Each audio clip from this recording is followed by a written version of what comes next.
Coba bayangin deh, setiap negara itu kan kayak punya sistem operasinya sendiri.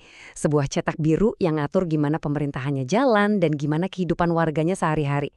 Nah, kali ini kita akan coba bedah cetak biru dari salah satu negara paling beragam di dunia, Indonesia. Apa sih yang bikin sistem ini begitu unik?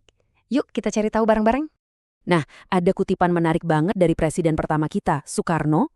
Beliau dengan puitisnya bilang kalau filosofi inti bangsa ini tuh bukan sesuatu yang dia ciptakan dari nol, tapi sebuah penemuan.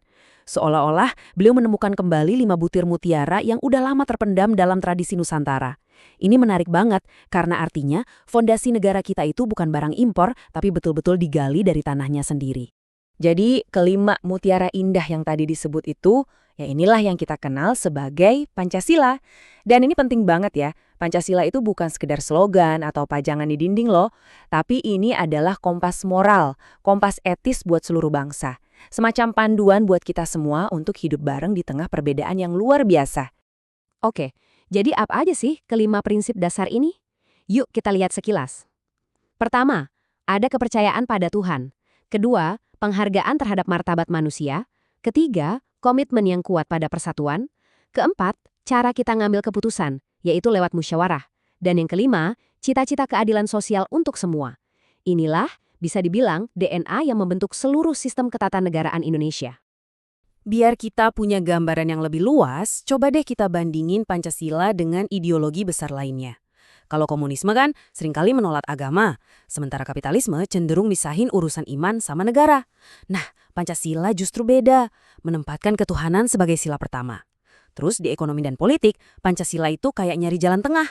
Nggak semua dikontrol negara kayak komunisme, tapi juga nggak semua diserahin ke pasar bebas kayak kapitalisme. Bener-bener sebuah resep yang unik. Oke, filosofinya udah dapat nih. Tapi pertanyaannya sekarang, gimana cara ide-ide besar tadi diwujudkan dalam struktur pemerintahan yang nyata? Gimana cetak birunya? Nah sekarang, ayo kita bedah arsitektur kekuasaan di Indonesia. Dasarnya itu pakai prinsip klasik, namanya trias politika. Gampangnya gini, bayangin aja sebuah bangunan yang kokoh ditopang sama 3 pilar. Kalau salah satu pilar terlalu kuat atau malah rapuh, bangunannya bisa roboh kan? Tujuannya sesederhana itu, mencegah adanya kekuasaan mutlak di satu tangan. Nah, ini dia ketiga pilarnya. Ada legislatif yang diwakili oleh DPR, tugasnya bikin aturan main atau undang-undang. Terus ada eksekutif, dipimpin oleh presiden, yang tugasnya ngejalanin aturan itu. Dan yang terakhir, yudikatif, lewat Mahkamah Agung dan Mahkamah Konstitusi, yang mastiin semua orang, termasuk pemerintah, taat sama aturan main yang udah dibuat.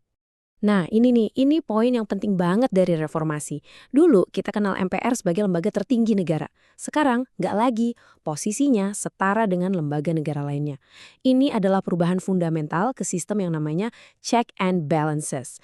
Jadi antar lembaga sekarang bisa saling mengawasi, DPR bisa nyentil presiden, dan MK bisa batalin undang-undang buatan DPR kalau dianggap nggak sesuai konstitusi. Nggak ada lagi yang paling super. Oke, tadi kita udah ngomongin struktur yang mungkin kedengeran agak abstrak ya. Sekarang gimana sih lembaga-lembaga ini benar-benar bekerja dan ngasih dampak ke kehidupan kita sehari-hari? Yuk kita lihat sistem ini dalam aksinya. Kita intip mesin ekonominya.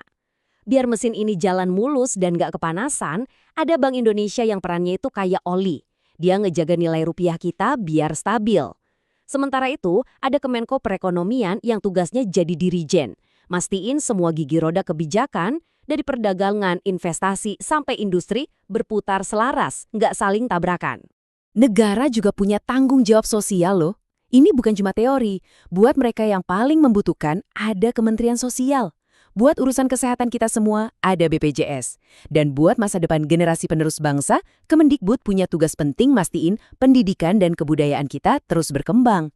Ini benar-benar wujud nyata dari sila kelima, keadilan sosial dalam praktiknya.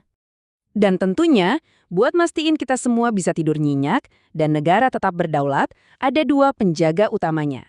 Ada Tentara Nasional Indonesia atau TNI yang jadi tameng dari ancaman luar, dan ada Kepolisian Negara Republik Indonesia atau Polri yang menjaga ketertiban di dalam negeri. Oke, kita udah ngomongin struktur negara yang gede banget. Sekarang, kita tarik lagi fokusnya ke elemen yang paling penting dari semuanya. Ya kita sendiri, para warga negara. Gimana sih peran kita dalam cetak biru raksasa ini? Ini pertanyaan kuncinya kan? Sistem sebagus apapun di atas kertas nggak akan jalan kalau warga negaranya nggak sadar akan perannya. Jadi, di tengah semua ini, apa sih sebenarnya peran kita? Hubungan kita sama negara itu ibarat jalan dua arah. Ada timbal baliknya. Di satu sisi, negara menjamin hak-hak dasar kita. Hak untuk hidup, dapat pendidikan, punya pekerjaan yang layak.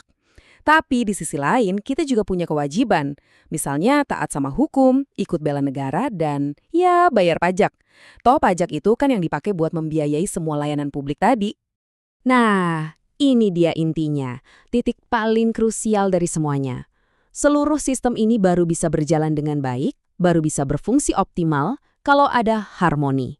Harmoni antara hak yang kita tuntut dan terima dengan kewajiban yang kita jalankan. Keduanya nggak bisa dipisahin. Kehidupan bernegara yang sehat itu cuma bisa terwujud kalau timbangan ini selalu seimbang. Dan semua ini membawa kita ke sebuah pemikiran penutup. Di tengah dunia yang makin terhubung, makin global dan penuh tantangan, bagaimana sebuah cetak biru bangsa yang unik yang digali dari tanahnya sendiri seperti Pancasila bisa terus relevan?